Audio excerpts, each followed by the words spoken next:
اللہ تبارک و تعالی نے قرآن مجید میں ارشاد فرمایا، اور یہ بہت مشہور و معروف آیت مبارکہ ہے جس کو میں نے تلاوت کیا ہے۔ زیادہ تر خطبہ کے موضوع یعنی ان کا عنوان جو ہے وہ اسی آیت کے ضمن و ذیل میں ہوتا ہے، تو اسی کے ضمن و ذیل میں بھی کچھ باتیں عرض کروں گا۔ اللہ تبارک و تعالی نے ارشاد فرمایا کہ یا ایھا الذین آمنوا اتقوا اللہ، اے ایمان والوں اللہ سے ڈرو، اللہ کا خوف کرو، اللہ سے ڈرو۔ اللہ سے ڈرنا بہت ضروری ہے۔ یہ اس کے پہلے حصے پر کچھ بات عرض کر دوں، اگر وقت رہا تو پھر دوسرے حصے پر بھی کچھ بات عرض کروں گا۔ ڈر کا ہونا بنیادی طور پر انسان کو بہت مہذب اور بہت مؤدب بنا دیتا ہے۔ ڈر انسان کو گناہوں سے روک دیتا ہے۔ ڈر کی وجہ سے معاشرہ بیلنسڈ رہتا ہے۔ کسی گھر کے اندر اگر باپ کا ڈر نہ ہو تو بیٹوں کا جو جی چاہے وہ کرتے پھریں۔ بیٹیوں کو اگر ماں کا ڈر نہ ہو تو وہ نہ جانے کیا کچھ کرتی پھریں۔ ڈر ہے تو معاشرہ اچھا ہے، اگر ڈر ختم ہو جائے دل سے تو نظام خراب ہونے لگتا ہے۔ بولیے صحیح کہہ رہا ہوں یا غلط کہہ رہا ہوں؟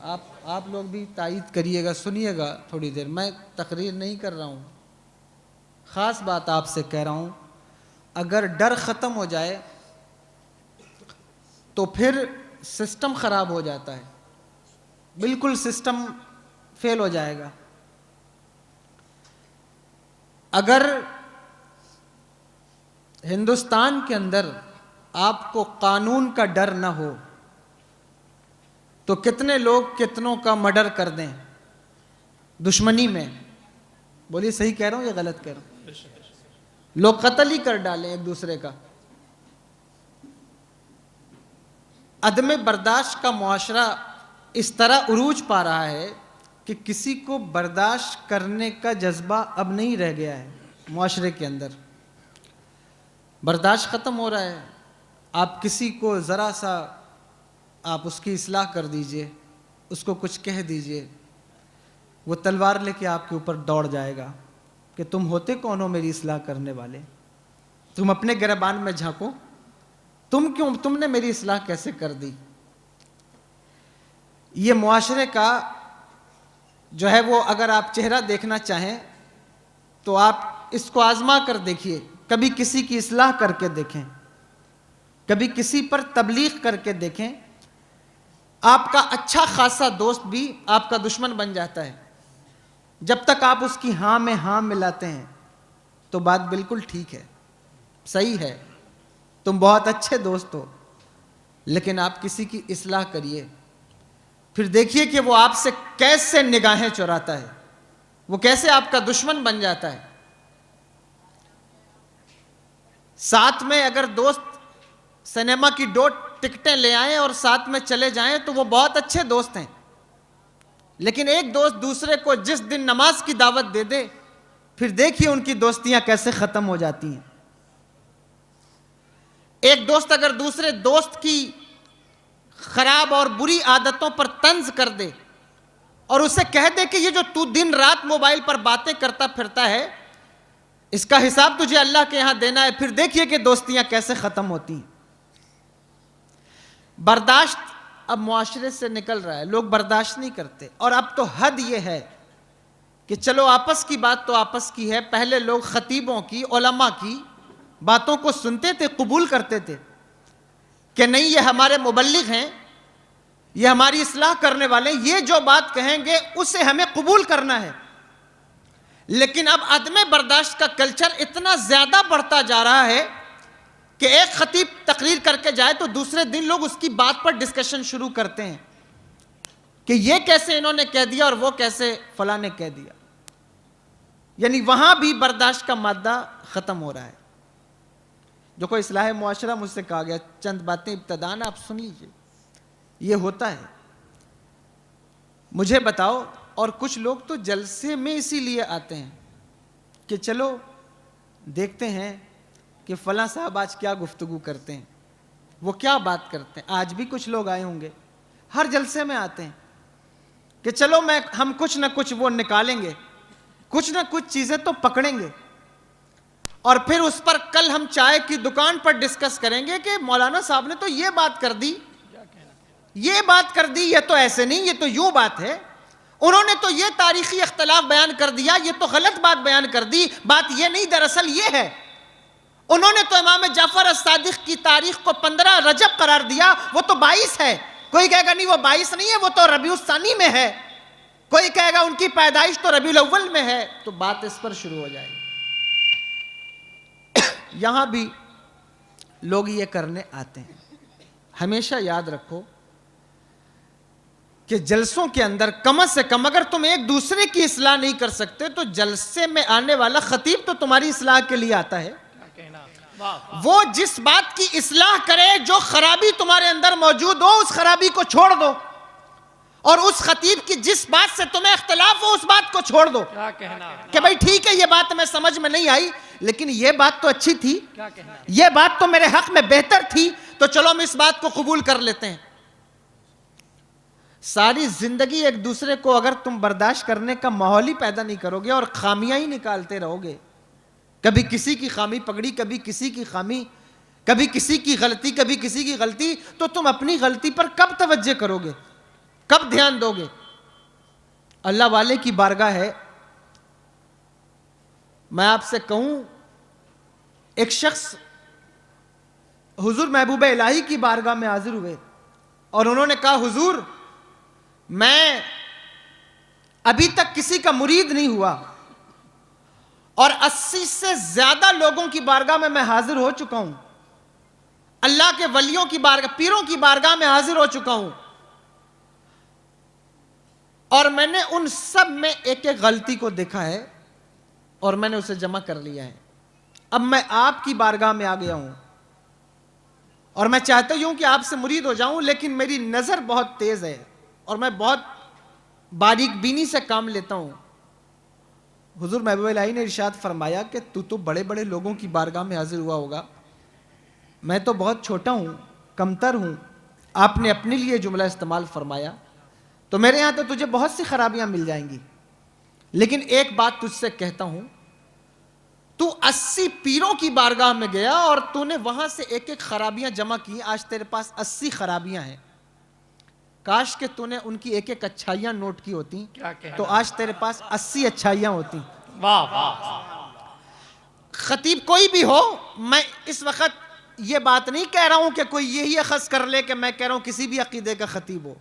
بات یہ ہے کہ خطیب اہل سنت والجماعت کا, مسلک اعلی حضرت کا کوئی بھی ہو, وہ کیا بات کر رہا ہے آپ اس سے کچھ تو جمع کر سکتے ہیں, کچھ تو نوٹ کر سکتے ہیں, آپ اکٹھا کر سکتے ہیں, لیکن آپ چاہیں گے تو یہ کام ہو سکے گا, آپ کوشش کریں گے تو یہ کام ہوگا. اور اگر آپ کے معاشرے سے برداشت کرنے کا مادہ ختم ہو جائے,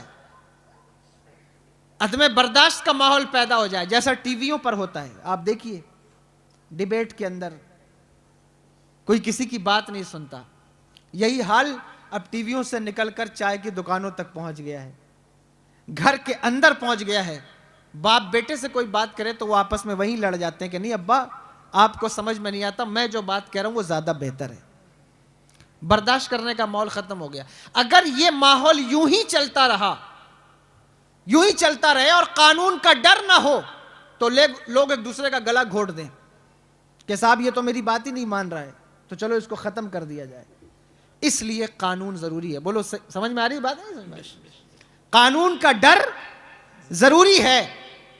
قانون کا ڈر نہ ہو تو لوگ کسی غریب کی کٹیا کو سلامت نہ رکھیں, اسے اجاڑ کر پھینک دیں. قانون کا ڈر نہ ہو تو لوگ اپنے دشمنوں کا گلا گھونٹ دیں. قانون کا ڈر نہ ہو تو طاقتور کمزوروں کے اوپر بیٹھ جائیں. قانون کا ڈر نہ ہو تو روز محلے میں خون کی ندیاں بہیں. پتہ چلا کہ قانون کا ڈر، اگر ہندوستان کے نظام کو، کسی بھی ملک کے نظام کو صحیح رکھنا ہے تو ڈر کا ہونا ضروری ہے. قانون کا پابند بنانے کے لیے خوف کا ہونا ضروری ہے. تو اگر ایک ہندوستان کے نظام کو چلانے کے لیے، تمہارے ضلع اور معاشرے اور شہر کے نظام کو چلانے کے لیے قانون کا ہونا اور ڈر کا ہونا ضروری ہے، تو ساری کائنات کے نظام کو چلانے کے لیے اور ساری کائنات کے نظام کو بہتر رکھنے کے لیے کیا اللہ کا خوف ہونا ضروری نہیں ہے؟ کیا اللہ کا ڈر ہونا ضروری نہیں ہے؟ اسی لیے تو اللہ نے فرمایا کہ اے ایمان والو، اللہ سے ڈرو، اللہ کا خوف کرو. کیونکہ جب تم اللہ سے ڈرنے لگ جاؤ گے، اللہ کا خوف تمہارے اندر پیدا ہوگا، تو تمہارے معاشرے میں سدھار پیدا ہوگا. تمہارے بچے، تمہارے نوجوان، تمہاری بچیاں، تمہاری بیویوں کی آنکھوں میں حیا پیدا ہوگی. تمہاری بچیوں کے سر پہ دوپٹے سلامت رہیں گے.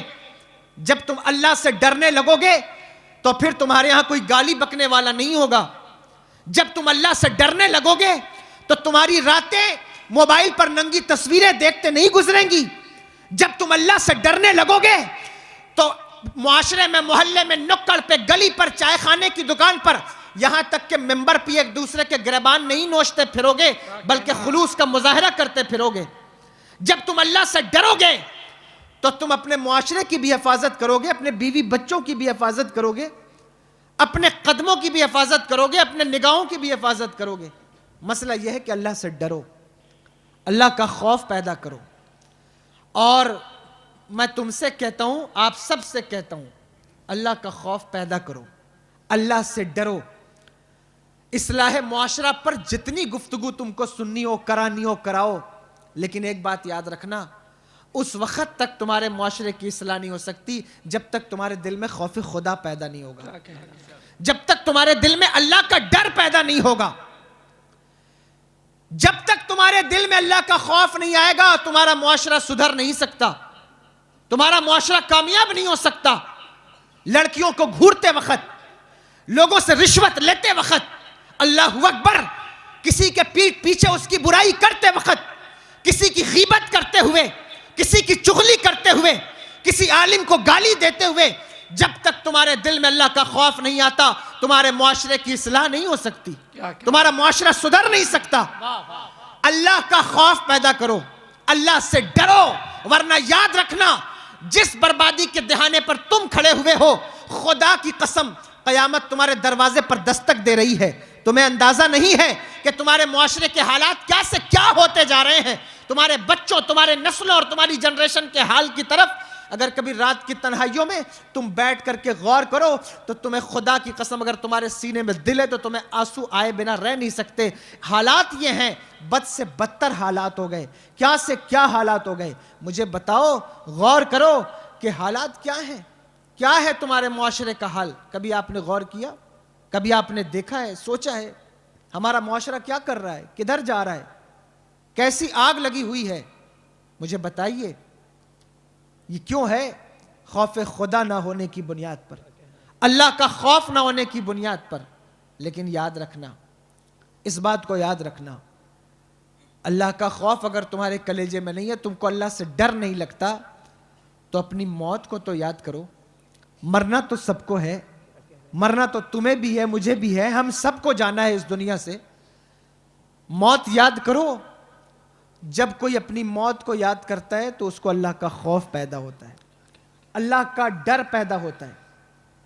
اللہ کا ڈر موت کو یاد کرنے سے پیدا ہوتا ہے. توجہ ہے آپ کی؟ سن رہے ہیں میری بات کو؟ اللہ کا خوف پیدا کرنا ہے تو موت کو کثرت سے یاد کرو، کثرت سے موت کو یاد کیا کرو کہ اللہ ہمیں جانا ہے. کتنے دن کی دنیا ہے، کتنے دن ہمیں یہاں رہنا ہے؟ 40 سال، 50 سال، 60 سال. اس کے بعد تو پلٹنا ہے، اس کے بعد تو لوٹنا ہے. مجھے بتاؤ، جب مسجدوں سے منہ پھیر کر گزرتے ہو تو تمہیں اندازہ ہے کہ یہ جو چہرہ تم مسجد سے پھیر کر گزر رہے ہو، اسی چہرے کو کبھی گریبان سے اور جو ہے وہ کپڑوں سے باندھ کر کے اللہ کی طرف لایا جائے گا. تمہیں اس بات کا اندازہ ہے؟ جن پیروں کو مسجدوں سے ہٹا کر تم جو ہے وہ خرافات کی طرف بڑھ رہے ہو، تمہارے مرنے کے بعد تمہارے پیروں کے انگوٹھے باندھ دیے جائیں گے. کہاں بھاگ کر جاؤ گے؟ کہاں نکل کر جاؤ گے؟ بھاگ نہیں سکتے، نکل نہیں سکتے، تمہیں آنا تو اس کی طرف ہے، پلٹنا تو اس کی طرف ہے۔ آج ہی کیوں نہیں پلٹ جاتے؟ آج ہی کیوں نہیں اس کی بارگاہ میں آ جاتے؟ آج ہی کیوں نہیں اس کی بارگاہ میں سر خم تسلیم، آج ہی کیوں نہیں اس کی بارگاہ میں سر رکھ دیتے؟ اے میرے مالک، غلطی ہو گئی، 40 سال کا ہو گیا، 50 سال کا ہو گیا، 60 سال کا ہو گیا، تیری دی ہوئی نعمتیں کھا کھا کر میرے دانت ٹوٹ گئے، میرے بال سفید ہو گئے، لیکن لوگوں کی برائیاں کرتے زبان نہیں تھکی، لوگوں کی غیبت کرتے ابھی تک تمہیں تھکن محسوس نہیں ہوئی؟ بوڑھے ہو گئے ہیں لوگ ہمارے معاشرے میں، لیکن دیکھو چائے کی دکانوں پر ایک دوسرے کی بیٹھک بازیوں میں ان کے یہاں سب سے فیورٹ مشغلہ ہے لوگوں کی غیبت کرنا، لوگوں کی برائی کرنا، ایک دوسرے کے بارے میں ڈسکشن کرنا۔ عورتیں ماں بہنیں بھی یہاں کھڑی ہوں گی، سن رہی ہوں گی، ان کی محفلوں کا فیورٹ مشغلہ اور ان کا فیورٹ ٹاپک ہے دوسرے کے گھر کی بہوؤں کے حال کیا ہیں، دوسروں کے ہاں کیا ہو رہا ہے، یہ سب سے فیورٹ ٹاپک ہے۔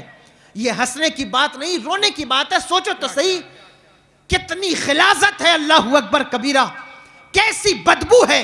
خدا کی قسم، میرے آقا سرور دو عالم صلی اللہ تعالیٰ علیہ وآلہ وسلم کی بارگاہ میں حضور کے صحابہ تشریف فرما ہیں، اچانک ایک بدبو پیدا ہوئی تو صحابہ کہتے ہیں یا رسول اللہ یہ بدبو کیسی ہے، یہ بو کیسی ہے جو ہمیں پریشان کر رہی ہے، جو ہمیں جو ہے وہ منتشر کرنے پر مجبور کر رہی ہے۔ اللہ اکبر۔ میرے آقا ارشاد فرماتے ہیں آج کسی نے کسی کی غیبت کی ہے، یہ اس غیبت کی بدبو ہے، اس غیبت کی بدبو ہے جو تمہاری مجلس میں پھیل گئی ہے۔ غیبت کسی اور نے کی ہے لیکن اس کی بو یہاں تک پہنچ رہی ہے۔ تم کہو گے حضرت ہمیں تو کبھی غیبت کی بو نہیں آتی، ہمیں تو کبھی غیبت کی بدبو نہیں آتی۔ میں کہتا ہوں سنو، غیبت کی بو اس کو آتی ہے، اس کو غیبت کی بو ملتی ہے جو غیبت کبھی نہ کرتا ہو۔ صحابہ وہ ایسی پاک ہستیاں تھیں، اللہ اکبر، کہ کسی نے غیبت کی تو انہوں نے اس بو کو محسوس کیا، لیکن جو ہمیشہ ہی اس بو کے ساتھ زندگی گزار رہا ہو اس کو اس بو کی عادت پڑ جاتی ہے، پھر اسے پتہ ہی نہیں چلتا کہ کون معاشرے میں کیا کر رہا ہے۔ وہ خرابیوں پر چشم پوشی کرتا ہے، اسے تو لگتا ہی نہیں کہ یہ بھی کوئی خرابی ہے، اسے تو اندازہ ہی نہیں ہوتا کہ یہ بھی کوئی گناہ ہے، وہ تو گناہ کو بھی گناہ سمجھنا چھوڑ دیتا ہے۔ ہوا یہی ہے کہ تم نے گناہ کو گناہ سمجھنا چھوڑ دیا ہے۔ جو گناہ ہے آپ کو لگتا ہے شاید یہ گناہ ہی نہیں، یہ گناہ ہی نہیں ہے، اتنی آسانی سے آپ گناہ کرتے ہیں۔ اللہ اکبر کبیرہ، ایسا لگتا ہے کہ جیسے وہ کوئی گناہ ہی نہیں۔ ایک وقت کی نماز اتنی آسانی سے ہمارے نوجوان چھوڑتے ہیں، اتنی آسانی سے نماز چھوڑتے ہیں کہ ایسا لگتا ہے جیسے کچھ ہوا ہی نہیں۔ ایک وقت کی کیا، پورا پورا ہفتہ نماز کو نہیں جاتے، کچھ تو جمعہ میں بھی نماز کو نہیں جاتے۔ مجھے بتاؤ تمہیں اندازہ ہے کہ یہ کتنا بڑا گناہ ہے، کتنی خطرناک بات ہے۔ حضرت موسیٰ علیہ السلام کی بارگاہ میں ایک خاتون، ایک عورت آئی اور رونے لگی، کہنے لگی حضور میرے لیے دعا فرمائیں۔ توجہ ہے آپ کی، میرے لیے دعا فرمائیں، میں نے پاپ کیا ہے، گناہ کیا ہے، میرے لیے دعا کریں کہ اللہ مجھے معاف فرما دے۔ اللہ کے نبی حضرت موسیٰ علیہ السلام کہتے ہیں کہ میں دعا تبھی کروں گا جب تو یہ بتائے گی کہ تو نے کون سا گناہ کیا ہے، کون سا گناہ کیا ہے یہ بتا۔ عورت کہتی حضور میں گناہ بتا نہیں سکتی، بس آپ میرے لیے دعا کر دیں، میں بہت بڑی مجرم ہوں، میں نے بہت بڑا گناہ کیا ہے، لیکن آپ میرے لیے دعا کر دیں۔ حضرت موسیٰ علیہ السلام جلالی پیغمبر تھے، فرمایا اس وقت تک دعا نہیں کروں گا جب تک کہ تو اپنے گناہ کا اعتراف نہیں کرتی، بتاتی نہیں کہ تو نے کیا گناہ کیا ہے۔ کہتی ہے حضور میں بڑے باعزت قبیلے سے ہوں، میرا قبیلہ بڑا معزز ہے، بڑی عزت والا قبیلہ ہے، میں قبیلے کے سردار کی بیٹی ہوں، لوگوں میں میری بڑی عزت ہے، میری بہت عزت ہے، میرا وقار ہے، میری قدر ہے، لیکن اللہ اکبر ابھی تک میری شادی نہیں ہوئی۔ ایک دن مجھے شیطان نے مشورہ دیا، میرے نفس نے مجھے بہلایا اور پھسلایا اور مجھ سے گناہ سرزد ہوا، میں نے ایک نوجوان کو پھسلایا اور میں اس کے ساتھ بدکاری میں ملوث ہو گئی۔ رات کے اندھیرے میں میں نے اس کے ساتھ بدکاری کی، لیکن گناہ کرنے کے بعد میرا دل تڑپ گیا، مجھے یہ خدشہ لاحق ہوا کہ کہیں ایسا نہ ہو کہ میرے گناہ جو میں نے رات کی تاریکی میں کیے ہیں اللہ دن کے اجالے میں اسے لوگوں پر ظاہر نہ کر دے، کہیں میری عزت کا چراغ بجھ نہ جائے، کہیں میرا وقار پامال نہ ہو جائے، کہیں میری پارسائی کی چادر لوگوں کے سامنے چھین نہ لی جائے۔ میں اللہ سے ڈرنے لگی. گھبراتے ہوئے رات کی تاریکی میں چھپ چھپا کر میں اپنے گھر میں داخل ہو گئی. لیکن صبح جب میں اپنے قبیلے والوں کے سامنے آئی تو میری عزت میں کوئی کمی نہ آئی, میرے وقار میں کوئی کمی نہ آئی. میرے قبیلے والوں نے مجھے ویسا ہی احترام دیا جیسا وہ مجھے پہلے دیتے تھے. وہ مجھے اب بھی پارسا سمجھتے تھے, وہ مجھے اب بھی باوقار سمجھتے تھے. میں بہت خوش ہوئی کہ اللہ اکبر, میری عزت بچ گئی, میرا گناہ کسی کے سامنے ظاہر نہ ہوا, میری وقار کی چادر کسی کے سامنے نہیں چھینی گئی. میں بہت خوش ہوئی کہ میں بچ گئی ہوں اور میں نے جو گناہ کیا اس کی خبر کسی کو نہ ہوئی. یہ بہت خاص بات ہے نوجوانوں جو میں تم سے کہہ رہا ہوں.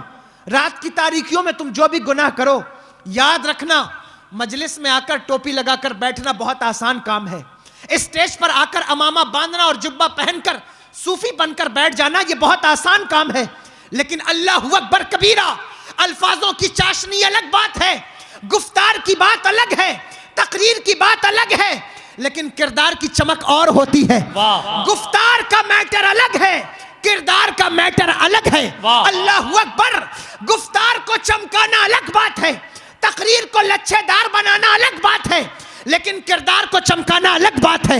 میں نہیں, اقبال کہتے ہیں, اقبال بڑا اپدیشک ہے, باتوں سے من موہ لیتا ہے. گفتار کا یہ غازی تو بنا, کردار کا غازی بن نہ سکا. مسجد تو بنا لی پل بھر میں, ایمان کی حرارت والوں نے. من اپنا پرانا پاپی تھا, برسوں میں نمازی بن نہ سکا. دیکھو رات کی تاریکیوں میں گناہ کر کے اور پھر لوگوں کے سامنے آ کے نیک بن جانا بہت آسان کام ہے.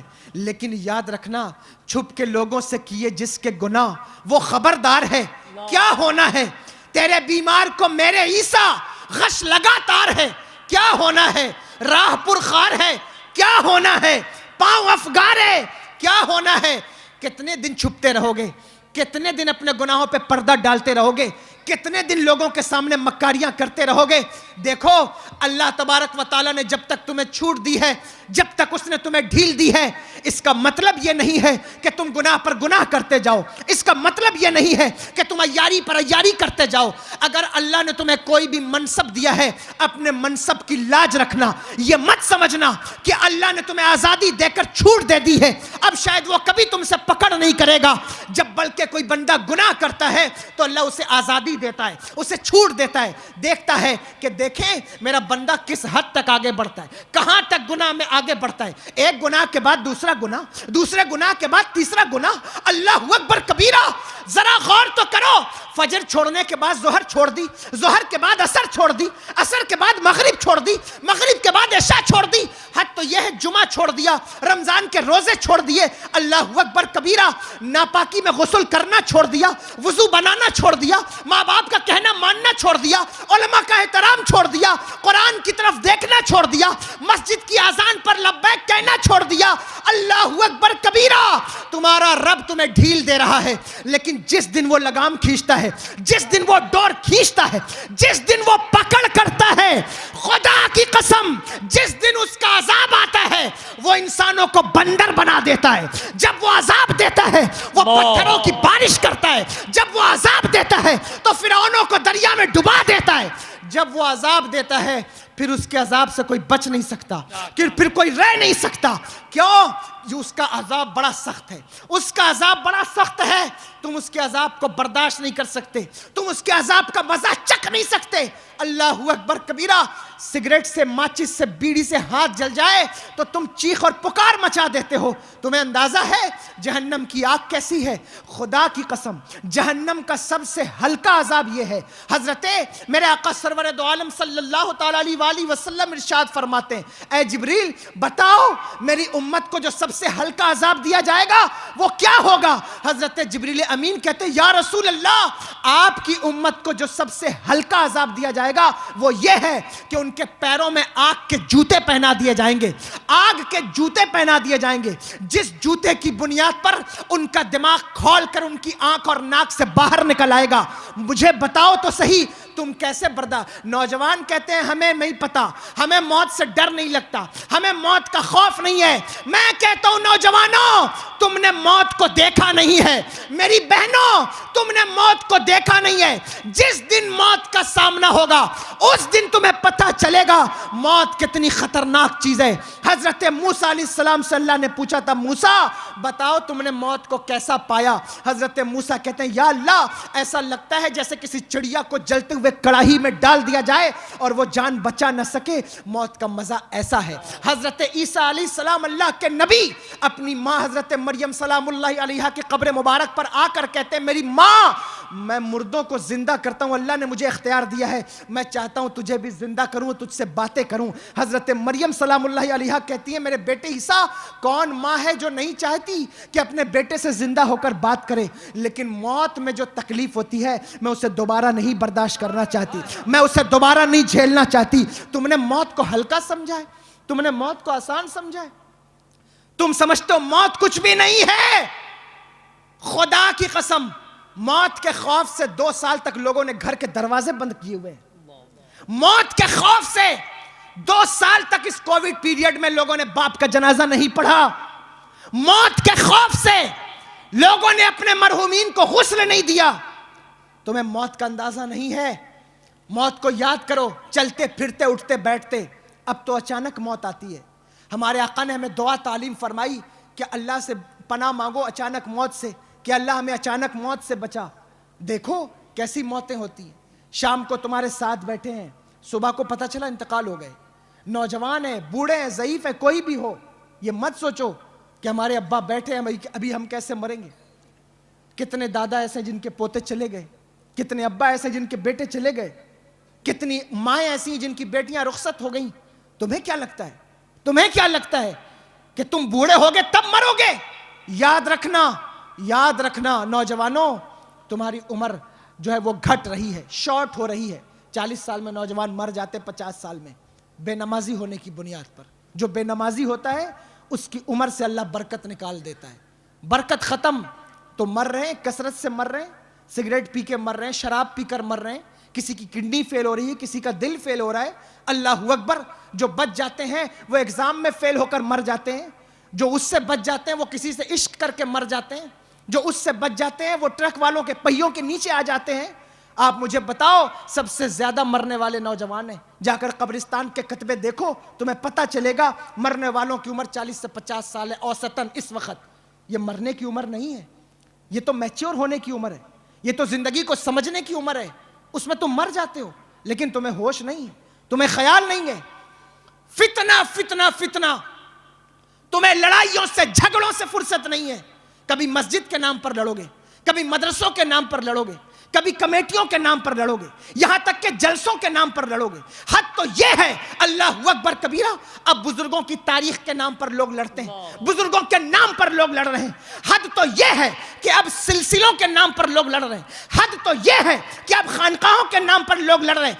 اگر لڑنے کا اتنا شوق ہے گھوسیا والوں, اور لڑنا اتنا پسند ہے, تو غریبی سے لڑاؤ اور اپنے معاشرے کو امیر بنا دو. اگر لڑنے کا اتنا شوق ہے تو شرابیوں سے لڑو اور اپنے معاشرے کو پاکیزہ بنا دو. اگر لڑنے کا اتنا شوق ہے تو زانیوں کے خلاف محاذ کھولو. لڑنے کا اتنا شوق ہے تو نبی کے گستاخوں کے خلاف محاذ کھولو. لڑو شوق سے. ہم لڑنے سے نہیں روکتے. ہم تو خدا کی قسم 1450 سال سے 1450 سال سے حق کے لیے لڑنے والی کوئی نمبر 1 جماعت ہے تو اسے اہل سنت والجماعت کہا جاتا ہے.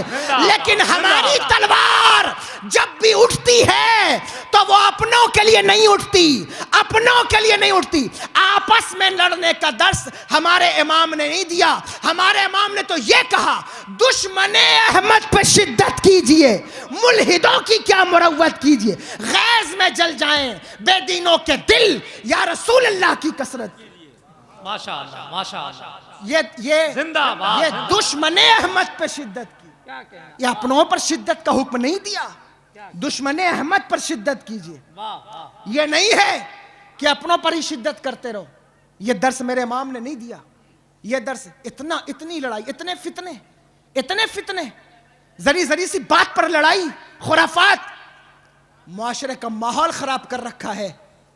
یاد رکھیے, یاد رکھنا, اللہ نے بار بار قرآن میں کہا ہے, اللہ کی زمین پر رہو, کھاؤ اور پیو, فتنہ نہ پھیلانا, فساد نہ پھیلانا, ورنہ اس کا عذاب بڑا زبردست ہے, بڑا زبردست ہے اس کا عذاب. وہ جب پکڑ کرتا ہے تو پھر اللہ اکبر کبیرہ, پھر بات ختم ہو جاتی ہے, پھر کوئی مسئلہ نہیں رہ جاتا. اس لیے کہتا ہوں اللہ سے ڈرو. حضرت موسیٰ علیہ السلام سے وہ لڑکی کہتی, حضور میرے گناہ پر پردہ پڑا رہا, میرا وقار, میری عزت ویسی ہی تھی, کچھ نہیں ہوا مجھے. یاد رکھنا, اس خوش فہمی میں کبھی مت رہنا, کبھی مت رہنا اس خوش فہمی میں کہ میں نے گناہ کر لیا, کسی کو پتہ نہیں چلا. ایک امام صاحب تھے مسجد کے اندر, ایک دن تشریف لائے. یہاں جتنے ائمہ بیٹھے ہوں, میں ان کی شان میں گستاخی نہیں کرتا, اماموں کی جوتیاں سیدھی کرنے والے ہم لوگ, گستاخی نہیں کرتا, ان کی اہانت نہیں کرتا. بات اس لیے بتا رہا ہوں کہ بات سمجھ میں آئے کہ اللہ کا عذاب آتا کیسے ہے. امام صاحب مسجد میں آئے, کمیٹی والے حاضر تھے, فجر کا وقت تھا, اذان ہو چکی تھی, نماز کا وقت بالکل قریب تھا. امام صاحب کا وضو نہیں تھا, لیکن اللہ اکبر کبیرہ, کمیٹی کا خوف کہ لوگ کیا کہیں گے, اتنی دیر میں آئے ہیں اور اب وضو کرنے جا رہے ہیں, تو ڈرتے جھجکتے شرماتے بغیر وضو ہی مصلی پر کھڑے ہو گئے. یاد رکھنا, کبھی کبھی ایسا ہوتا ہے کہ لوگوں کے گناہ کرنے پر ہم ہی انہیں ابھار رہے ہوتے ہیں, لیکن ہمیں پتہ نہیں ہوتا, ہمیں معلوم نہیں ہوتا, ہمیں پتہ. اسی لیے ہم کہتے ہیں کہ اپنے بچوں کو خود سے زیادہ اپنے رب سے ڈراؤ. اگر تم خود سے ڈراؤ گے تو ہو سکتا ہے وہ تمہارے سامنے آ کر کہہ دے کہ ہاں میں نماز پڑھ چکا, وہ تمہارے سامنے جھوٹ بول دے. لیکن اگر تم نے اس کے دل میں اللہ کا ڈر ڈال دیا, اللہ کا خوف ڈال دیا, تو خدا کی قسم وہ مرتے مر جائے گا لیکن جھوٹ نہیں بولے گا. یہ طریقہ اولیاء کی زندگی میں دیکھو. حضور غوث الاعظم کی والدہ نے خود سے نہیں ڈرایا, اللہ سے ڈرایا. حضور محبوب الہی کی والدہ نے خود سے نہیں ڈرایا, اللہ سے ڈرایا. اللہ سے ڈرا دو تو خدا کی قسم, وہ چاہے وہ کمرے میں ہو, جلوت میں ہو, خلوت میں ہو, یا لحاف کے نیچے ہو, وہ اللہ سے ڈر رہا ہے تو پھر گناہ سے بچ جائے گا. اور اگر تم نے صرف اپنا ہی خوف ڈالا ہے تو پھر ظاہر ہے کہ جب تک تم اس کے سامنے ہو تب تک وہ بچ رہا ہے. جس وقت تم اس کے نظروں سے اوجھل ہو گئے تو پھر ڈر بھی غائب ہو جائے گا. سمجھے آپ؟ اس لیے اللہ سے ڈرائیے, اور یہ مت سوچو کہ ہم نے جو تاریکی میں گناہ کیے ہیں اس کا خبر, اس کی پتہ اس کا کسی کو نہیں چلا. یاد رکھیے, ہم ہی بعض اوقات لوگوں کو گناہوں پر ابھار رہے ہوتے. امام صاحب کھڑے ہو گئے اور نماز پڑھا دی. کہتے ہیں کہ میں اتنا ڈر رہا تھا کہ یا اللہ کہیں میرے اوپر عذاب نہ آ جائے. آپ لوگ سننے آئے, توجہ ہے, یہ بچوں کو ذرا سا بیٹھا دیں, 10 منٹ یا 15 منٹ اور بولوں گا میں, آپ بیٹھ جائیں اطمینان سے تھوڑی دیر, یا آپ کہیں تو میں ختم کر دوں. الحمدللہ ہماری عادت یہ نہیں کہ ہم آپ کو زبردستی بیٹھا کے سناتے رہیں, ہماری عادت یہ نہیں ہے, اور اللہ کا شکر ہے سننے والوں کی کمی بھی نہیں ہے. اس لیے ضروری نہیں کہ ہم آپ کو سناتے ہی رہیں, اگر آپ چاہیں گے تو میں سناؤں گا, میرا جو کام ہے وہ میں نے کر دیا ہے. سنو, امام صاحب کھڑے ہو گئے ڈرتے ڈرتے, یا اللہ کہیں مجھ پر عذاب نہ آئے, لیکن نماز پڑھا دی. کہتے ہیں جب میں نماز پڑھا کر فارغ ہوا تو میں نے اپنے ہاتھ پیر دیکھے کہ کہیں عذاب کا کوئی اثر تو نہیں دکھتا, لیکن کچھ بھی نہیں ہوا, کچھ بھی نہیں ہوا. میں مطمئن ہو گیا. 2-3 دن گزر گئے. کہتے ہیں ایک دن پھر میرا وضو نہیں تھا, میں مسجد آیا تو میں نے سوچا کہ اس دن بھی تو میں نے بے وضو پڑھا دیا تھا.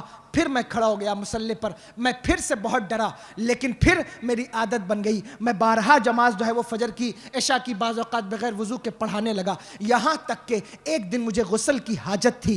اس دن جب میں مسجد آیا تو میں کانپ رہا تھا کہ کہیں آج اللہ کا عذاب نہ آ جائے. مجھے غسل کی حاجت تھی, لیکن میں مسجد کے مصلی پر کھڑا ہو گیا ڈرتے ڈرتے, اور میں نے بغیر غسل کے نماز پڑھا دی. اس دن مجھے بہت ڈر لگا کہ کہیں اللہ کا عذاب نہ آ جائے, لیکن کچھ بھی نہیں ہوا. چند مہینے گزرے تو میں نے اسلام کو چھوڑ کر عیسائیت قبول کر لی. معاذ اللہ, اللہ اکبر کبیرہ. کہتے ہیں کہ علاقے کے علماء نے مجھے گھیر کر بیٹھا لیا اور مجھ سے پوچھا, بتاؤ تو مسجد کا امام تھا, تو نے کیسے اسلام کو چھوڑ دیا, تو نے کیسے دین کو چھوڑ دیا؟ کہتا ہے کہ اللہ اکبر, میں نے کئی مرتبہ بغیر وضو کے نماز پڑھائی, یہاں تک کہ بغیر غسل کے نماز پڑھائی, لیکن مجھ پر کوئی عذاب نہ آیا. تو میرے دل میں یہ خیال پیدا ہوا کہ شاید اسلام سچا مذہب نہیں, معاذ اللہ رب العالمین. اس لیے میں نے اسلام کو چھوڑ کر عیسائیت قبول کر لی. اللہ اکبر کبیرہ. کہتے ہیں کہ اس بیچ میں ایک عالم دین بیٹھے تھے, وہ جلال میں اٹھ کے کھڑے ہو گئے اور کہنے لگے, بدبخت, اللہ کا عذاب دیکھنا چاہتا ہے,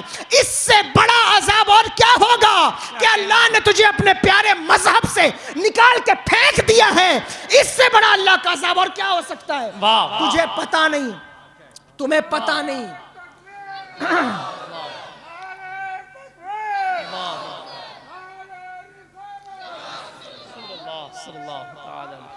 زندہ باد، زندہ باد، اعلیٰ حضرت، اعلیٰ حضرت۔ اس سے بڑا عذاب کیا ہوگا کہ اللہ نے تجھے اپنے مذہب سے نکال دیا، اپنے دین سے نکال دیا ہے۔ مجھے بتاؤ، تم سوچتے ہو کہ ہم نے گناہ کر لیا، کسی کو پتہ نہیں، خبر نہیں، اب کیا ہے کہ میں کسی کے سامنے اس کا اعتراف کروں؟ بیوی سے چھپا سکتے ہو، ماں سے چھپا سکتے ہو، باپ سے چھپا سکتے ہو، اللہ سے کیسے چھپاؤ گے؟ کیسے چھپاؤ گے اپنے رب سے؟ اور کیسے منہ دکھاؤ گے مصطفیٰ جان رحمت سرور دو عالم صلی اللہ تعالیٰ علیہ وآلہ وسلم کو؟ علی کا نعرہ لگاتے ہو، جب نوجوان علی کا نعرہ لگاتے ہیں تو مجھے خوشی ہوتی ہے۔ میں وہ نہیں کہ جو تمہیں نعرے سے روک دوں کہ نہیں نعرہ نہ لگاؤ، لیکن میں کہتا ہوں نعرہ لگانے سے پہلے کردار کو اتنا مزین کر لو، کردار کو اتنا چمکا لو کہ جب تم علی کا نعرہ لگاؤ تو اللہ اکبر کبیرہ لوگوں کو خیبر کی یاد آ جائے۔ جب تم بتاؤ نا تمہارا تعلق مولا کائنات سے کیا ہے؟ مولا کائنات کا نعرہ لگانے سے ان سے تعلق نہیں پیدا ہوتا۔ علی سے تمہارا تعلق کیا ہے؟ کبھی غور تو کرو، کبھی سوچو تو صحیح۔ علی وہ ہیں جن کی ولادت بھی مسجد میں اور جن کی شہادت بھی مسجد میں۔ مجھے بتا، جس کا تعلق مسجد سے نہ ہو، فجر میں جس کا تعلق مسجد سے نہیں، ظہر میں جس کا تعلق مسجد سے نہیں، عصر میں نہیں، مغرب میں نہیں، عشاء میں نہیں، اس کا تعلق علی سے کیسے ہو سکتا ہے؟ علی سے اگر کسی کا تعلق ہوگا تو اس کا ہوگا جس کا تعلق مسجد سے ہوگا۔ جس کا تعلق مسجد سے نہیں، اس کا تعلق علی سے کیا تعلق ہے؟ بتاؤ۔ لیکن بس یہ کام نہ کرو، ہمیشہ یاد رکھو اپنے کردار کو اچھا کرو، اسلام کے قانون کو فالو کرو اور اپنے عقل کے گھوڑے مت دوڑاؤ، ورنہ تم تباہی کے دہانے پر کھڑے ہوئے ہو، بچ نہیں سکتے اگر تم نے اپنے کردار کو صحیح نہیں کیا۔ تمہاری بچیاں بہنیں کہتے ہوئے زبان جلتی ہے اللہ اکبر، یہاں سفید داڑھی والے بھی بیٹھے، مجھے ان سے حیا آتی ہے، لیکن بات یہی سچ ہے، بچیاں بھاگ رہی ہیں۔ اللہ اکبر کبیرہ۔ میں اپنی بہنوں کو مخاطب کر کے کہتا ہوں، میری بہنوں، کیا تمہیں اللہ نے اس لیے پیدا فرمایا کہ تم اپنے ماں اور باپ کا سر شرم سے جھکا کر، اور ماں اور باپ کو تو چھوڑو، تم نے کبھی سوچا ہے کہ جب تم اپنا قدم کسی خیر کے ساتھ اپنے گھر سے باہر نکالتی ہو تو خدا کی قسم اگر روئے زمین پر سب سے زیادہ کسی کو تکلیف ہوتی ہے تو وہ میرے نبی کو تکلیف ہوتی ہے، مصطفیٰ جان رحمت کو تکلیف ہوتی ہے۔ ان کا کلمہ پڑھ کر لوگ کہتے ہیں مسلمانوں کی بچیاں بھاگ گئیں، میں کہتا ہوں زبان سنبھال کر بات کر، جو بھاگ گئی وہ کیسی مسلمان؟ مسلمانوں کی بچیاں کبھی نہیں بھاگتی، مسلمانوں کی بیٹیاں کبھی نہیں بھاگتی۔ جو بھاگ گئی اسے ابھی اپنے نبی کی عظمت کا خیال نہیں، اور جسے اپنے نبی کی عظمت کا خیال نہیں وہ مسلمان کیسے ہو سکتی ہے؟ میں اسے مسلمان نہیں مانتا۔ اللہ اکبر کبیرہ۔ ہو سکتا ہے کوئی مفتی میرے خلاف فتویٰ دے دے، لیکن بات جو کہہ رہا ہوں وہ دل سے کہہ رہا ہوں۔ یہ کیسے ہو سکتا ہے؟ یہ کیسے ہو سکتا ہے؟ وہ نبی جن کو بیٹیوں کی عظمت کا اتنا خیال، حاتم تائی کی پوتی سامنے آئے اور سر پر دوپٹہ نہ ہو تو میرے آقا اپنی چادر رحمت اتار کر عطا کریں اور کہیں اس کے سر پر ڈالو۔ صحابہ کہتے ہیں یا رسول اللہ یہ مسلمان نہیں ہے، کافرہ ہے۔ حضور فرماتے ہیں کافرہ ہے تو کیا ہوا، بیٹی تو ہے، بیٹی تو بیٹی ہوتی ہے، چاہے وہ کسی کی بیٹی ہو۔ مسلمان ہو کر تمہاری یہ حیثیت، تمہارا یہ منصب نہیں ہے کہ گٹکا کھانے والے، چوراہے پر کھڑے ہو کر کے تھوکنے والے، سگریٹ پھونکنے والوں سے تم باتیں کرو رات بھر۔ اللہ اکبر کبیرہ۔ تم ان کے ساتھ بھاگ جاؤ، یہ تمہارا منصب نہیں ہے۔ تم سیدہ کائنات کی کنیز ہو، تمہاری آنکھوں میں وہ جلال ہونا چاہیے۔ خدا کی قسم کہ تمہاری آنکھوں نگاہیں اگر کسی گناہگار پر پڑ جائے تو وہ فتنے سے آزاد ہو کر متقی بن جائے، پرہیزگار بن جائے۔ جب تم یہ سیرت پیدا کرو گی، تمہاری کوکھ سے جو اولاد پیدا ہوگی تاج الشریعہ نہ صحیح غلام تاج الشریعہ ضرور ہوگی، اعلیٰ حضرت نہ صحیح غلام اعلیٰ حضرت ضرور ہوگی۔ لیکن جب تم اپنے منصب کو پھلانگ کر اللہ اکبر یہ کام انجام دینے لگو گی، پھر خدا کی قسم تمہاری عزت نہ سلامت رہے گی نہ تمہارے معاشرے کی عزت سلامت رہے گی. سدھر جاؤ, سنبھل جاؤ. اللہ کا عذاب بڑا سخت ہے, بہت سخت ہے. وہ کہتی ہے عورت حضرت موسیٰ علیہ السلام سے, میری عزت میں کوئی کمی نہ آئی, میں بہت خوش ہوئی, لیکن تھوڑے دن کے بعد میرے جسم پر اللہ اکبر کبیرہ میرے گناہ کے آثار نمودار ہونے لگے. مجھے محسوس ہوا کہ میں حاملہ ہو گئی ہوں. اب میں پریشان ہو گئی. اب تک تو میں نے اپنی عزت کو بچائے رکھا تھا, لیکن اب کیسے عزت بچے گی؟ پھر شیطان نے مجھے مشورہ دیا, کسی اکیلی بستی کی طرف چلی جا. میں ایک بستی کی طرف چلی گئی اور وہاں جا کر میں نے دن گزارے. جب میرا بیٹا پیدا ہوا تو میں نے اسے چوما گلے سے لگایا, اسے اپنا دودھ پلایا. جب 7-8 دن گزر گئے تو میں نے اپنی بستی کی طرف لوٹنے کا ارادہ کیا, لیکن پھر مجھے یہ فکر دامن گیر ہو گئی کہ اب اس بچے کو لے کر اگر میں معاشرے کی طرف جاؤں گی تو پھر میرا کیا ہوگا, پھر میرا کیا ہوگا, میری عزت کا کیا ہوگا. پھر شیطان نے مجھے مشورہ دیا اور مجھ سے کہا اس بچے کو زندہ درگور کر دے. میں نے اپنے بچے کی گردن دبائی اور اسے قبر کھود کر وہیں گاڑ دیا.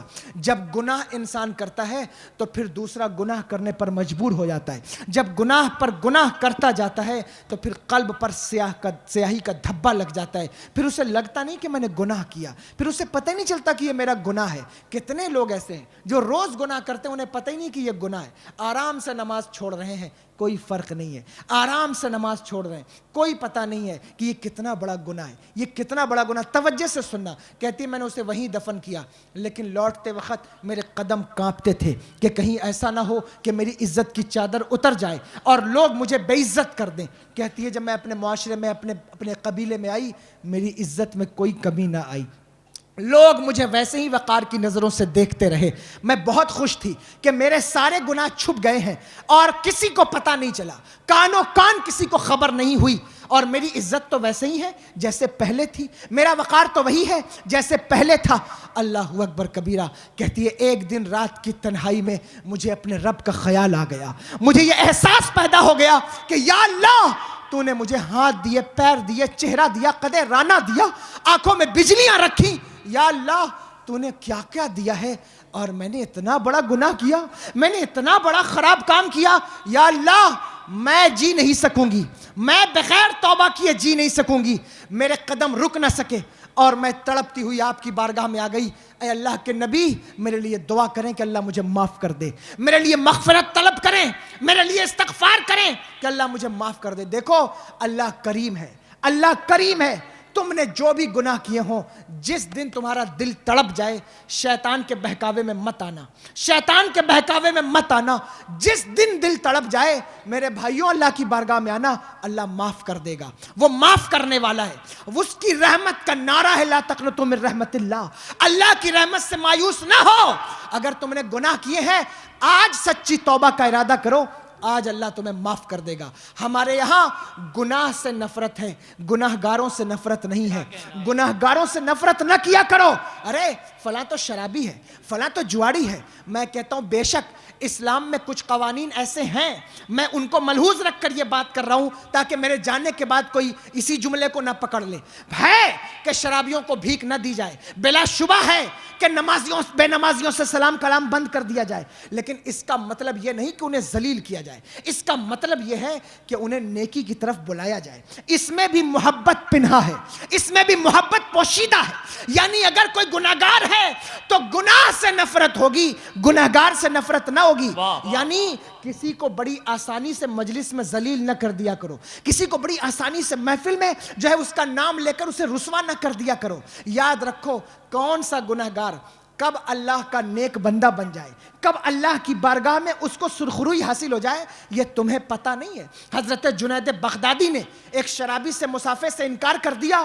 آواز آئی جنید تو نے میرے بندے سے مصافحہ نہ کیا. حضرت جنید کہتے ہیں یا اللہ وہ تو شرابی ہے. اللہ اکبر کبیرہ. اللہ کہتا ہے بے شک وہ شرابی ہے, لیکن حقیر جان کر اس سے مصافحہ نہ چھوڑ. حقیر جان کر مصافحہ, یہ تفصیلی بات ہے, اس پر کوئی بات بعد میں مت کیجیے گا. اگر کسی کو کوئی اختلاف ہوگا مجھ سے پوچھیے گا. حقیر جان کر اس سے مصافحہ نہ چھوڑ, اس لیے کہ تجھے پتہ نہیں ہے کہ اس کا یہ آخری گناہ ہو اور تیری زندگی کی یہ آخری نیکی ہو. اس کے بعد تجھے نیکی کا موقع نہ ملے اور اس کے بعد وہ گناہ نہ کر سکے.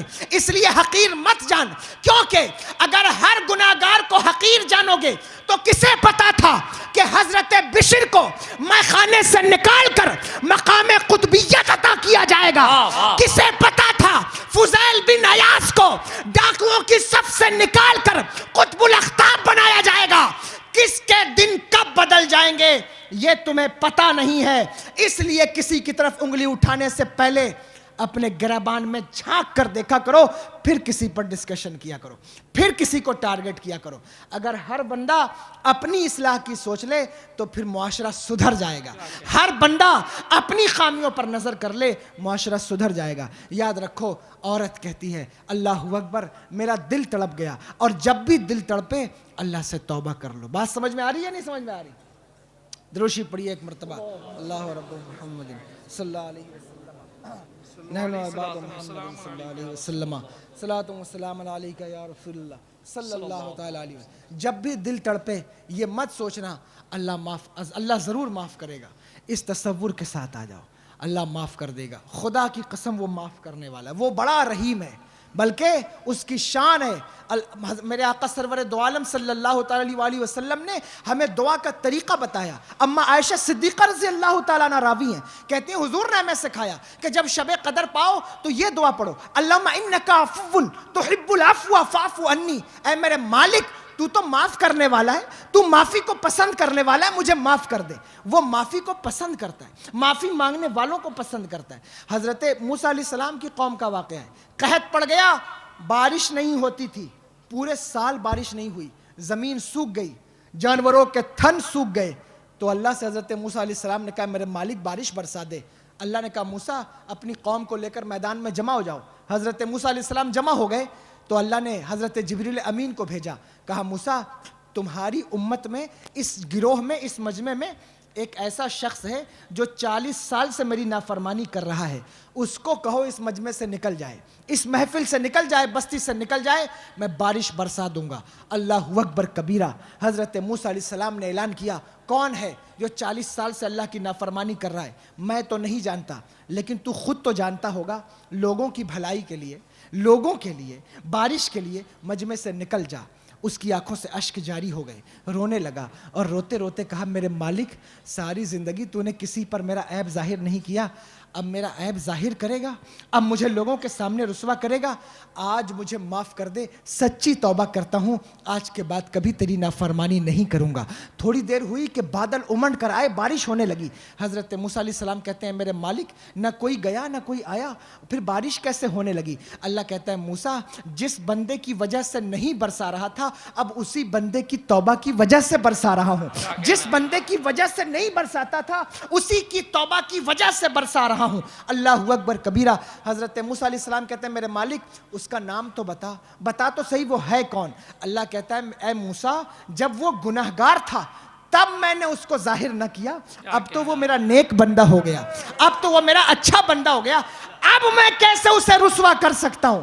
یاد رکھو اگر اللہ نے تمہیں بچایا ہے, آج بھی تمہارے پاس وقت ہے, سچی توبہ کر لو اللہ معاف کر دے گا, سچی توبہ کر لو اللہ معاف کر دے گا. عورت کہتی ہے حضور میری عزت میں کوئی کمی نہ آئی اور آج میرا دل تڑپا, میں آپ کی بارگاہ میں حاضر ہو گئی.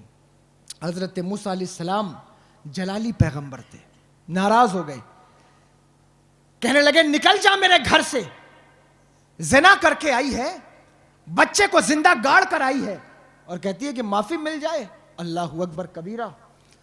وہ روتی رہی, بلکتی رہی, لیکن حضرت موسیٰ علیہ السلام نے اسے نکال دیا. حضرت جبریل امین آئے, اللہ نے کہا ہے میرے موسیٰ تو نے میری بندی کو کیوں واپس پھیر دیا ہے, تو نے میری بندی کو کیوں لوٹا دیا ہے, کیوں واپس کر دیا ہے؟ اس کا گناہ اتنا بڑا نہیں ہے. جب تیرا کوئی امتی ایک وقت کی نماز جان بوجھ کے چھوڑتا ہے تو وہ اس سے بھی بڑا گناہ کرتا ہے, وہ اس سے بھی بڑا گناہگار ہے. مجھے بتاؤ گناہ کو ہلکا سمجھنے والوں, جب ایک وقت کی نماز آسانی سے چھوڑ دیتے ہو اس عورت سے بھی بڑا گناہ تم کرتے ہو, اس عورت سے بھی بڑا گناہ تم کرتے ہو. تم نماز کو اتنی آسانی سے چھوڑ رہے ہو. اللہ سے ڈرو. یا ایھا الذین آمنوا اتقوا اللہ, اللہ سے ڈرو. یاد رکھنا وَكُونُوا مَعَ الصَّادِقِينَ بعد میں آیا ہے, پہلے اللہ کے ڈر کا مژدہ آیا ہے. جب ڈرو گے تب سچوں کی صحبت فائدہ دے گی. اگر ڈر ہی نہیں آئے گا تو سچوں کی صحبت پھر تمہارے لیے کیا فائدہ مند ہوگی؟ اسی کے لیے سچوں کی صحبت فائدہ مند ہوتی ہے جو اللہ سے ڈرنا سیکھ جائے, جو اللہ کا خوف کلیجے میں پیدا کرے. جس کے دل میں ڈر نہ آئے, بلا شبہ میں کہتا ہوں کہ صادقین کی صحبت تو ضرور بابرکت ہے, لیکن اس کو اس صحبت کا فائدہ اس وقت تک نہیں مل سکتا جب تک اس کے دل میں اللہ کا خوف نہ آئے, اللہ کا ڈر نہ آئے. کیونکہ اگر ڈر ہی نہیں ہے, خدا کا خوف ہی نہیں ہے, تو پھر واز ہوتا رہے, تقریر ہوتی رہے, بزرگان دین کی بارگاہ میں حاضری ہوتی رہے, نعرے بھی لگتے رہیں, نعتیں بھی پڑھی جاتی رہیں, کوئی بات دل پر اثر نہیں کرتی. لیکن اگر دل میں خوف خدا ہو تو خدا کی قسم ورق سبز در نظر ہوشیار, معرفت حقیقت پروردگار. ایک سبز پتا بھی اللہ سے ڈرنے والوں کے لیے عبرت کا سامان بن جاتا ہے اور اللہ کی معرفت کے راستے کا پتہ دیتا ہے. اور جو اللہ سے نہیں ڈرتا اس کے لیے کوئی چیز عبرت کی نہیں ہوتی. آسمان کو دیکھ کر کے بھی وہ عبرت نہیں لیتا, زمین کو دیکھ کر کے بھی عبرت نہیں لیتا, گناہ گاروں کو مرتے ہوئے دیکھ کر بھی عبرت نہیں لیتا. اللہ اکبر کبیرہ.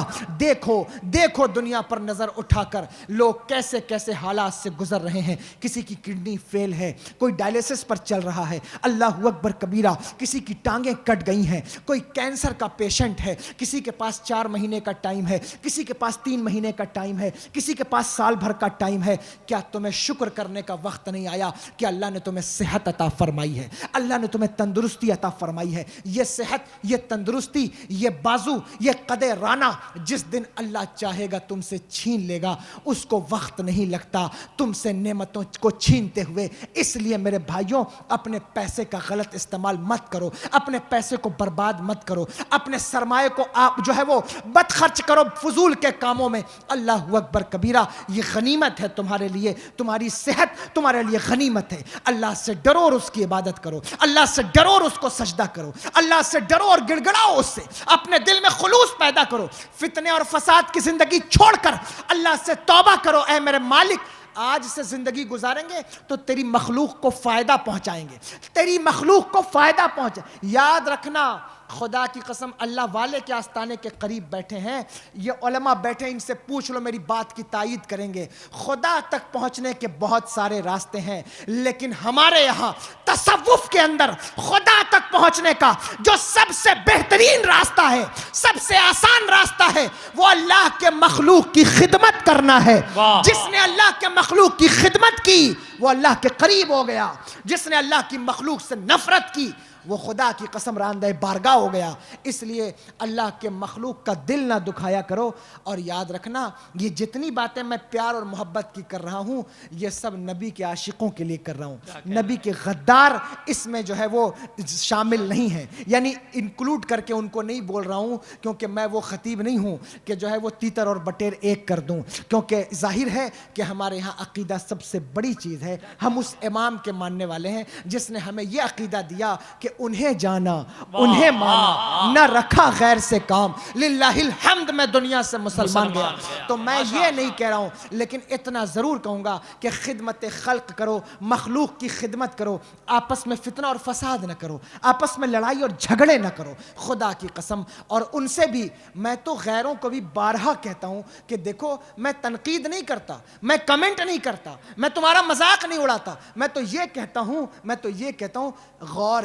غور کرو اور سوچو, حضور کے صدقے میں اگر سب کچھ ملا ہے تو کیوں نہیں آتے حضور کی غلامی میں؟ کیوں نہیں مانتے؟ جو حضور کا گستاخ ہے اس سے علیحدہ ہو جاؤ, اس سے کنارے ہو جاؤ, ان لوگوں کو چھوڑ دو اور آؤ اس امام عشق و محبت کی بارگاہ میں جس نے اپنا سب کچھ حضور کی بارگاہ میں قربان کر دیا اور یوں پکار کر کہا, کروں تیرے نام پہ جاں فدا, نہ بس ایک جاں دو جہاں فدا, 2 جہاں سے بھی نہیں جی بھرا, کروں کیا کروڑوں جہاں نہیں. اس لیے کہ چہرہ تو تمہیں بھی حضور کو دکھانا ہے اور ہمیں بھی حضور کو دکھانا ہے. یاد رکھنا, حضور ہم سب کی قبر میں تشریف لائیں گے. بولے لائیں گے کہ نہیں؟ انشاءاللہ.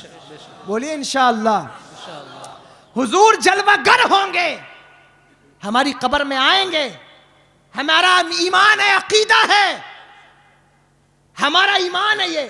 میرے امام کہتے ہیں قبر میں لہرائیں گے تا حشر چشمے نور کے, جلوہ فرما ہوگی جب طلعت رسول اللہ. ہمارا عقیدہ یہ نہیں کہ تصویر دکھائی جائے گی, پردے اٹھائے جائیں گے, یہ عقیدہ نہیں ہے ہمارا.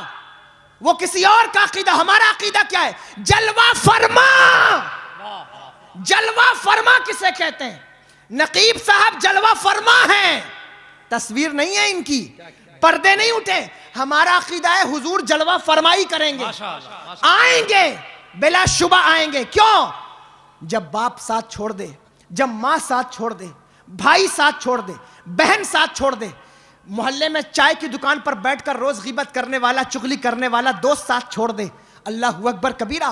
جب بچے کپڑے بدن سے کھینچ کر اتار لیں, جب گھر کی چارپائی بھی قبرستان تک جانے کو میسر نہ ہو, جب قبر کی اندھیری کوٹری میں ڈال کر لوگ منو مٹی ہمارے اوپر انڈیل دیں, کون ہے ہمارا ساتھی؟ کون ہے ہمارا پرسان حال؟ کون ہے ہمیں پوچھنے والا؟ کون ہے ہمارا ہاتھ پکڑنے والا؟ وہ فقط ایک ذات ہے, ایک ذات ہے, اسے مصطفیٰ جان رحمت کہتے ہیں. خدا کی قسم, خدا کی قسم, مصیبت میں ہوں اگر ہم, جب بھی ہم مصیبت میں ہوں گے, فریاد امتی جو کرے حال زار میں, ممکن نہیں کہ خیر بشر کو خبر نہ ہو. وہ ضرور آئیں گے, وہ ضرور آئیں گے. اللہ یا رسول اللہ صلی اللہ تعالی علیہ اللہ, وہ ضرور آئیں گے. یا رسول اللہ صلی اللہ, یا رسول اللہ صلی اللہ. وہ ضرور آئیں گے, ضرور آئیں گے, وہ ہمارا عقیدہ ہے. لیکن مجھے بتاؤ, مجھے بتاؤ, سب چلے گئے, سب چلے گئے, قبر اندھیری ہے, کوئی پوچھنے والا نہیں, کوئی مدد کرنے والا نہیں. ایسے میں فرشتے کہیں گے گھبرا مت, وہ آ رہے ہیں, وہ آ رہے ہیں جن کی ناموس پر پہرے دیتا تھا, جن کے لیے اللہ اکبر, جن کی عزت کے لیے تو نے رشتہ داریاں توڑ دیں, وہ آ رہے ہیں. جن کی عزت کے لیے عقیدے کی بنیاد پر تو نے دوستیاں توڑ دیں, وہ آ رہے ہیں, وہ آ رہے ہیں. جن کے لیے تو نے جان دی ہے, جن کا کہنا تو مانتا رہا, وہ آ رہے ہیں, وہ آ رہے ہیں. حضور آئیں گے, حضور آئیں گے. لیکن مجھے بتاؤ, تمہارے چہرے پہ داڑھی نہ دیکھیں اور منہ رخ پھیر کر حضور تشریف لے کر چلے جائیں تو بتاؤ تمہارا کیا بنے گا؟ تمہارے ماتھے پر ایک بھی فجر کی نماز کے سجدے کا نشان نہ دیکھیں, پلٹ کر چلے جائیں تو بتاؤ تمہارا کون پرسان حال ہوگا؟ یاد رکھنا, حضور کی اللہ اکبر کبیرہ, حضور کی غیرت بہت نازک ہے. وہ اپنوں سے ناراض ہو جاتے ہیں, تمہیں معلوم نہیں ہے. خدا کی قسم وہ غیروں سے زیادہ اپنوں سے ناراض ہوتے ہیں. تمہیں اس چیپٹر پر میں بات نہیں کرنا چاہتا, لیکن اتنا ضرور کہوں گا, یاد رکھنا جن جن سے حضور ناراض ہوئے, تھوڑی دیر کے لیے بھی ناراض ہوئے, پوچھو حضرت کعب بن مالک سے, وہ تمہیں بتائیں گے کہ جب حضور ناراض ہوئے جیش اسرت کے موقع پر, جنگ تبوک کے موقع پر, حضرت کعب بن مالک سے حضور نے چہرہ پھیر لیا. کہتے ہیں حضرت کعب بن مالک, ایسا لگتا تھا جیسے خدائی نے چہرہ پھیر لیا, ایسا لگتا تھا جیسے پرندے بھی مجھے نہیں دیکھتے, ایسا لگتا تھا جیسے مدینے کے در و دیوار بھی مجھ سے رخ پھیر رہے ہوں. جب حضور کسی سے رخ پھیر لیتے ہیں پھر اس کے پاس کوئی نہیں رہ جاتا. بڑی بات نہیں, اللہ سے توبہ گستاخی نہیں کرتا کعبے کی, لیکن یہ بات حضور کی عظمت میں کہہ رہا ہوں, ناراض ہو کر نہیں. ہجرت کے لیے اگر میرا نبی کعبے سے منہ موڑ لے تو کعبے میں رہنا بھی عبادت نہیں رہتا, کعبے میں رہنا بھی عبادت نہیں رہتا. لوگ کعبے کو چھوڑ کے مدینے آ جاتے ہیں, وہ جب کہیں سے پھر جائیں, وہ جب منہ پھیر لیں, اللہ اکبر, پھر کیا رہ جاتا ہے؟ پھر کیا رہ جاتا ہے؟ کچھ نہیں رہ جاتا. وہ قبر میں آئیں اور دیکھیں کہ تمہارے ماتھے پہ زنا کا نشان ہے. میری بہنوں, حضور قبر میں آئیں اور دیکھیں کہ تم ساری زندگی دوپٹے اتار کر لوگوں کو فتنے میں ڈال کر چلتی رہی, چہرہ پھیر کر چلے جائیں, حضور رخ پھیر لیں تو بتاؤ کون تمہاری مدد کرنے والا ہے؟ کون تمہاری مدد کرنے والا ہے؟ کون مدد کرنے والا؟ اللہ ناراض ہو, اللہ ناراض ہو تو حضور مناتے ہیں, اللہ ناراض ہو تو حضور سفارش کریں گے.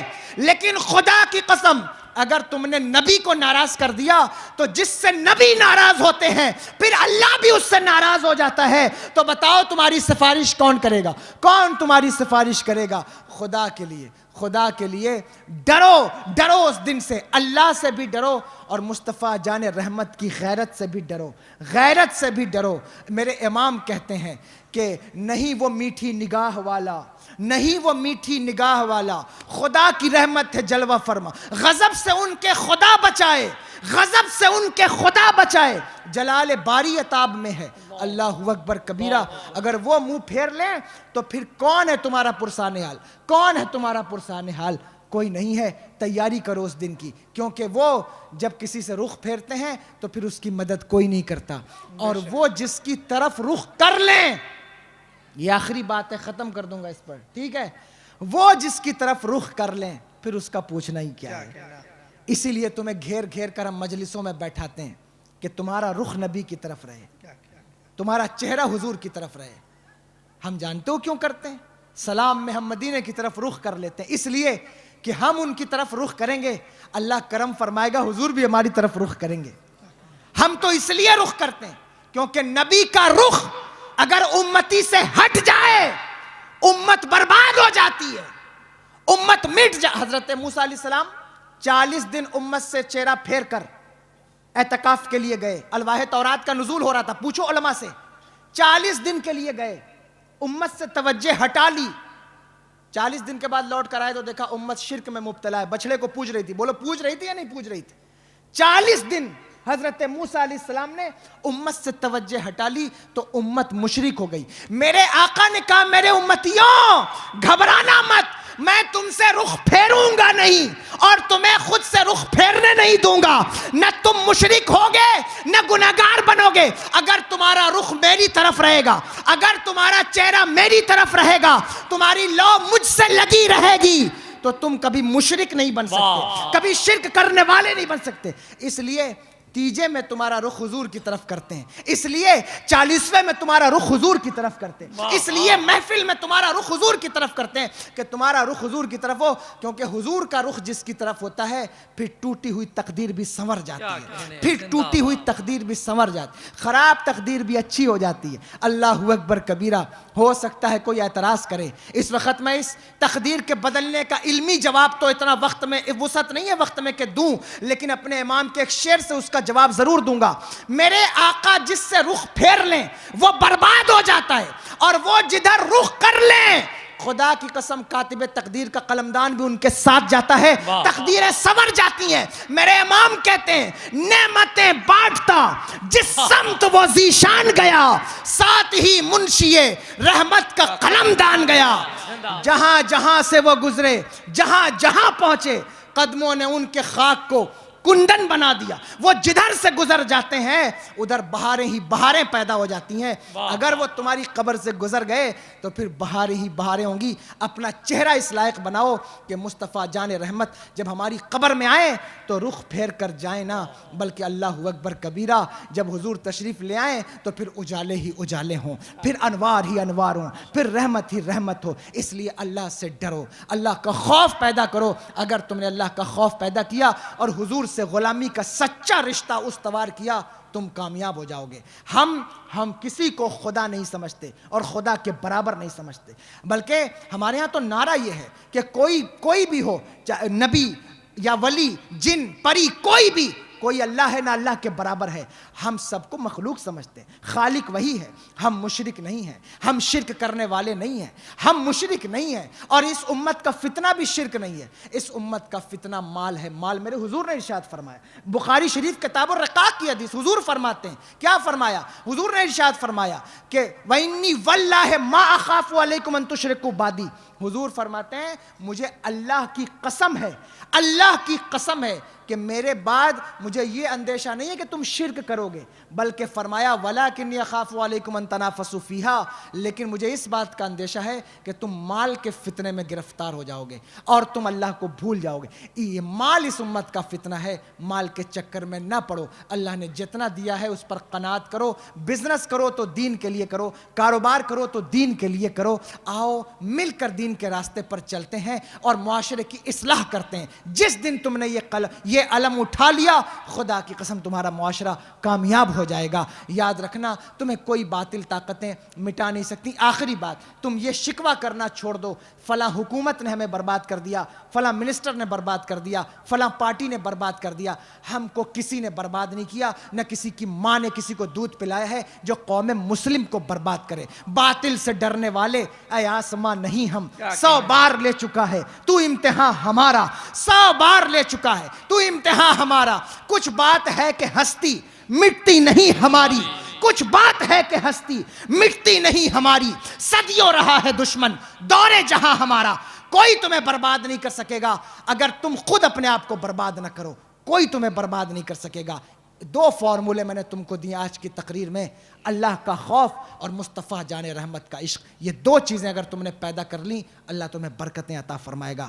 استغفر اللہ ربی من کل ذنب واتوب الیہ. ایک بات سنو، ایک بات مجھ سے کہی گئی، میں بھول گیا تقریر میں بیان نہیں کر. کسی نے کہا کہ اعتراض کیا گیا ہے، حضور سیدی گلزار ملت دامت برکاتہم العالیہ شاید تشریف لائے تھے، تو کسی نے اعتراض کیا ہے کہ زیدی لگاتے ہیں، شاید معاذ اللہ وہ شیعہ ہیں. استغفر اللہ. میرے بھائیوں بات ایسی نہیں ہے. حضرت امام زید شہید کا بہت بڑا مقام ہے. آپ حضرت امام محمد الباقر رضی اللہ تعالیٰ عنہ کے بھائی ہیں. آپ سمجھ رہے ہیں؟ یعنی کہ اتنے بڑے امام ہیں حضرت امام زید شہید، ان کی نسل سے حضور گلزار ملت دامت برکاتہم العالیہ ہیں، اس لیے وہ زیدی لگاتے ہیں. تو آپ کسی مغالطے میں نہ پڑیں. بہت متبرک اور بہت معزز شخصیت اس دور کے اندر، اللہ تعالیٰ انہیں سلامت رکھے، برکتیں عطا فرمائے. اور جن لوگوں نے یہ اعتراض کیا کم علمی کی بنیاد پر یا جس بنیاد پر مجھے پتہ نہیں، میں ان سے کہتا ہوں آپ یہ نہ سمجھیں وہ زیدی سلسلے سے ہیں، اس خاندان سے، اس لیے نام کے آگے جیسے ہم حسینی لگاتے ہیں، حسنی لگاتے ہیں، ویسے ہی زیدی کچھ بخاری سادات ہوتے ہیں، کچھ مشہدی سادات ہوتے ہیں. سادات کی کیٹیگری ہے الگ الگ، تو اس سلسلے میں زیدی لگایا جاتا ہے. تو کوئی اس مغالطے میں نہ پڑے. ایک صاحب نے مجھ سے دعا کے لیے کہا کہ جناب محمد رمضان بن محمد اسلام جو ہے وہ بیمار ہیں، ہاسپٹل میں ایڈمٹ ہیں، میں ان کے لیے دعا کرتا ہوں. آپ سب بھی دعا کریں کہ اللہ تعالیٰ انہیں شفائے کاملہ صحت عاجلہ عطا فرمائے. جن لوگوں نے اس جلسے کو منعقد کیا اللہ ان کو بھی برکتیں عطا فرمائے. وما علینا الا البلاغ. السلام علیکم ورحمۃ اللہ.